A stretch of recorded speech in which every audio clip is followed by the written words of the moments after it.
In 100 days, we have delivered the most profound change in Washington in nearly 100 years. This is the best, they say, 100-day start of any president in history, and everyone is saying it. We've just gotten started. You haven't even seen anything yet. It's all just kicking in. He's just getting started. The president making those remarks at a rally in Michigan on Tuesday night to cap off the first 100 days of his second term. But poll after poll shows voters might not be as enthusiastic about the first 100 days as the president is. The latest, a poll from DDHQ, shows a dismal approval rating. Just 44% approve of how the president is handling his job. That's about a 5% dip since the end of January. Now, 56% say they disapprove. But President Trump was defiant last night, insisting the poll numbers were incorrect. Take a listen.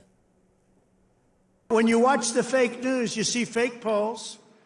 Again, they poll more Democrats than Republicans. Democrats aren't going to say, I'm going to vote for Trump. And we still got 45, 44%. But on the legitimate polls, I think we're in the 60s. I think we're in the 60s or 70s or something. For more on the president's 100-day report card, we're bringing in Director of Data Science at Decision Desk HQ, Scott Tranter. Thanks for joining me, Scott. Thanks for having me. So, the 5-point dip in Trump's approval rating over the last couple weeks, what do you attribute that to? And maybe you can put that in historical context. Just how bad is that given other presidents and Trump previously in his first 100 days? Well, to his credit, he's doing a little bit better in his second term's first 100 days than he did in his first term. I think that's largely because, look, this election, he won the popular vote. So he started with a stronger base. His voters are a little bit more willing to give him some leeway. And out of the top two issues that voters voted on, immigration and the economy, I'm sure we're going to talk about, but immigration is something that he's moving on, and he's keeping a lot of his voters there. Well, let's talk about the economy. Obviously, the tariff news, tariff fights over the last few weeks. Is that an issue that has really dipped his support? I'm seeing from this poll, 64% say tariffs will, in fact, hurt the economy. It's certainly an issue where other Republican leaders, media figures, et cetera, are way less willing to just say, oh, yeah, Trump's right about this, as they are on so many other subjects. What insights do we have on the tariff policy from the polling? It's 64%. Rarely do we see anything that high, especially on an issue like that. And that tells me it's a bipartisan issue. Republicans, Democrats, independents, all are worried about tariffs, and they're worried about how it's going to affect them. This isn't anything new. I mean, this is arguably why Donald Trump won the presidency last fall, because that was the number one issue on voters' minds. It's obviously their number one issue now. Donald Trump is making the case that these changes are going to make a long-term, lasting effect. Right now, the voters are saying we're not so sure about that.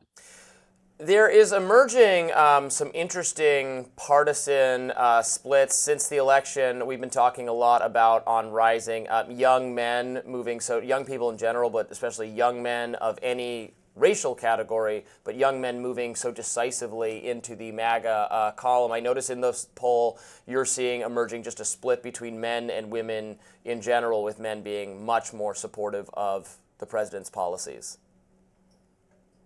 Yeah, no, our poll's shown that. Quite a few of the other polls released over the last couple of weeks have shown that as well. There's an interesting poll out of Yale that supports what you were saying about the youth vote. Not since Barack Obama in 2008 have we seen a presidential candidate have this type of branding among the youth vote. Now, he didn't necessarily get as many as the youth vote as Barack Obama did back in 2008, but we're certainly picking up the divergence. And it's not just us.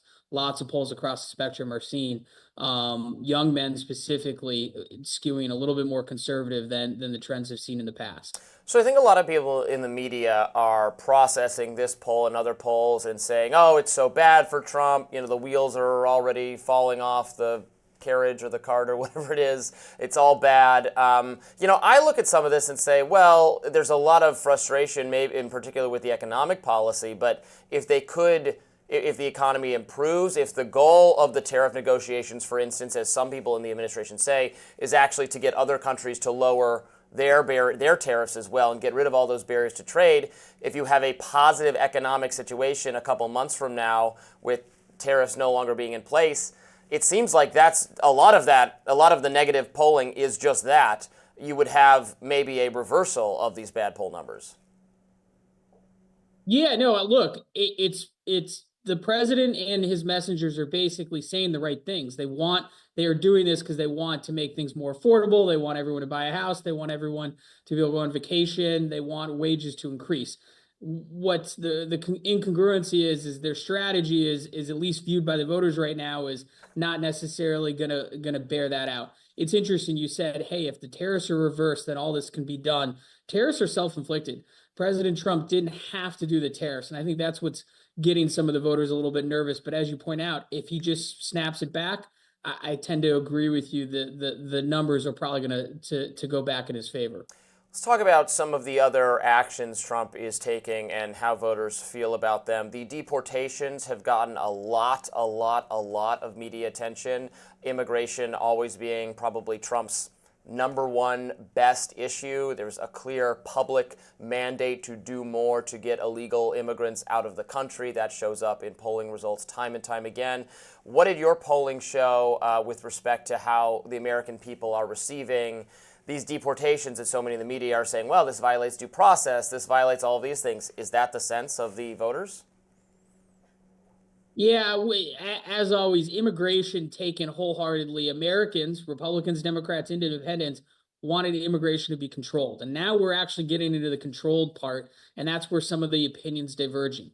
We've been debating a lot of the definition of due process over the last week or two, and depending on how you phrase the question with the voters, you get a mixed bag. I think by and large, the polling shows that voters are basically approving of what the president is doing on immigration, but has some nervousness or queasiness around how quickly he's doing it, or how forcefully he's doing it. Again, like the economy, his base is going to give him a long leash on this, which is why he's seen some of this.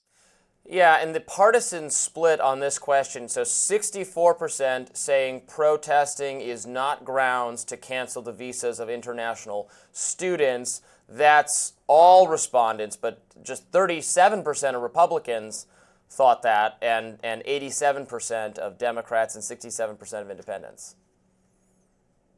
Yeah, look, and it's interesting. The way we phrase that question is civil disobedience, right? So there's a definition there. When the voter hears that, they say, okay, they must be doing sit-ins or loud protests or something like that. People's opinions change once you start destroying property, once you start doing violence and things like that. But I think, look, America is steeped in tradition of protest and multivariate views and things like that. So the base case is, and you see that in the independence numbers, is, look, let these students at least be civil disobedient and in protest. But once it crosses the line to violence and felonies, things like that, we see the opinion change quite a bit. Some of the most unpopular things that Trump talks about, according to these polling, would be, buying Greenland, making Canada the 51st state. These are things that not a lot of voters are interested in, according to your polling. Yeah, the Greenland one was a little bit interesting because we have seen some polling in and around it, but we asked it a couple of different ways. One is, do you buy it?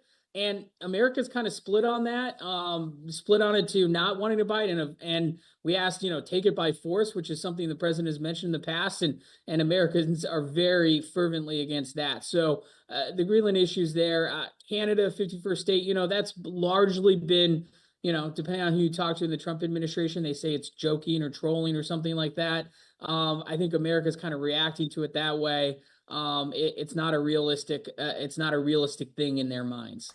But a very good number for Trump's efforts, maybe Elon Doge-esque efforts to reduce federal spending. 56% say government spending does indeed need to be reined in. That would suggest to me that some of the stuff that was more front and center in the news a couple weeks ago with respect to getting rid of grants for foreign program spending, that kind of stuff, is consistent with what people across the political spectrum want to see Donald Trump do.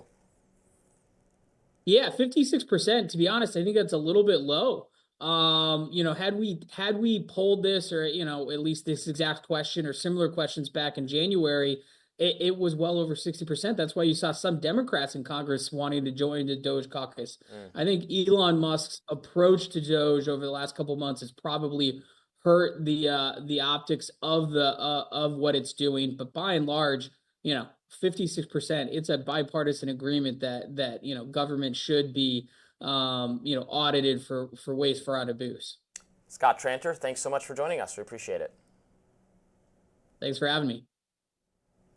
Next up, are electric vehicles dead in the water? Albert Gore III will join us to talk about the future of the industry under the new administration. More Rising after this.